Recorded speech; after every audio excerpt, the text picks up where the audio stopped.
আমার বেস্টি তার ভবিষ্যতে যখন একজন দক্ষ এয়ার হোস্টেস। ফ্লাইট নম্বর 7007। সমস্ত যাত্রীদের জানানো যাইতেছে সবাই নাচতে নাচতে প্লেনে প্রবেশ করুন, আর একজন আরেকজনের ধাক্কায়া ফালাইয়া দেন।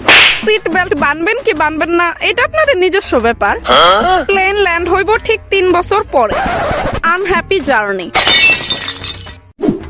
সব মিথ্যা কথা। তুমি কইছিলে আমার ডায়মন্ড রিং দিবা, এখনো দাও নাই। ও এইভাবে কান্না করতেছে কেন? আমি ফোনে জরুরি কথা কইতেছি তো নাকি? কেন যে কাঁদছে বুঝতেই পারছি না। বাবু কাঁদে না। দেন দেন আমার কাছে দেন, চুপ হয়ে যাবো গা। কাঁদে না কাঁদে না। আপনার চেহারা দেখে আমার ছেলে ভয় পেয়েছে। দিয়ে দিন দিয়ে দিন। এটা কি হলো? কিচ্ছু তো না, আরেকটা বিদ্যা লয়ে এলেন। এটা বিদ্যা থাকাতে না থাকুনই বালা। ঠিক নি দিদি? আপনি আমার এদিকে ভয় পাইতেছেন কেন? এই লাড়কি ইধার শুনো। কি হয়েছে?